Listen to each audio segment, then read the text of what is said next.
This is video 2 for our Keith Haring figure sculpture.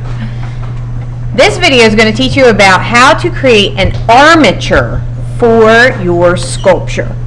For an armature, it's basically a framework of what you want, and what we're going to do is we're going to be framing it out to plaster like this. This is nice and solid, but underneath it is called an armature. So we need to create this first. So we're going to need a variety of different tools. You're going to need your sketch out as well, and this is kind of where we're going to go to with our armature. It's going to kind of look like this, like a tinfoil man in the end. So the first thing we're going to need is we're going to need some wire, okay, and you can use this really thin twisty wire or pipe cleaners. It's your choice, and we're going to need some tinfoil. So I'm going to put these kind of to the side because you don't need those yet. We're going to focus on using the wire.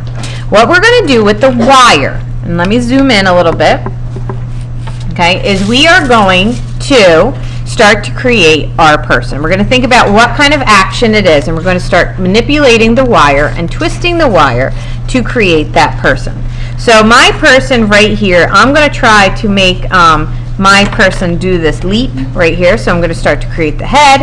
I'm going to start to create the arms. And what you can do is you just want to twist it, and you're creating just the frame. This is not detailed by any means. It is just the framework of what you want your person to look like. One thing you want to make sure of is that you have arms and legs that are not uneven. You want to try to keep them as even as possible. And you want to make sure that they're not too short. Okay, this one right here I'm making just a little shorter so that I can attach something to it to continue it.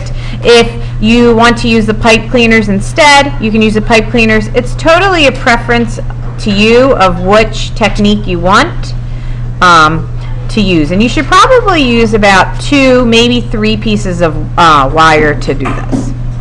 After you create almost like the frame of what your person is doing, okay, so see how you can see that this is the leap, okay, it's almost correct. I have a foot that goes up, I have a foot that goes down.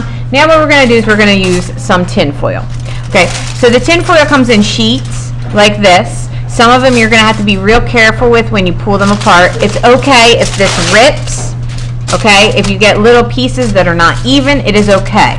What you're going to do is you're going to start to wrap this around your person.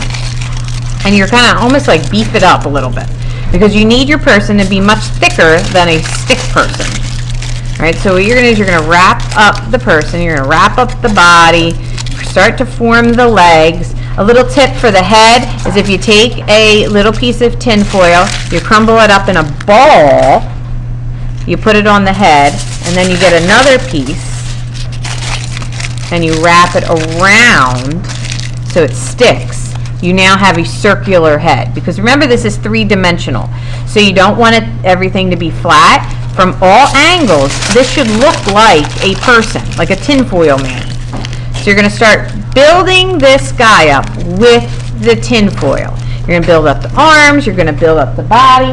If you feel like you need to add a little more here, you crumble it up just like we just showed you with the head, and you're going to continue to make your tinfoil man until he looks something like this. Okay, when you hold him on all different angles, he looks like he's nice and built. It is okay if it gets out of your form. You can always manipulate it back to the form that you wanted originally. If he's too short, you can fold it in like this, so that you now have your person doing what you want and getting ready for the next stage, which is the plaster gauze. If you have any questions, just ask.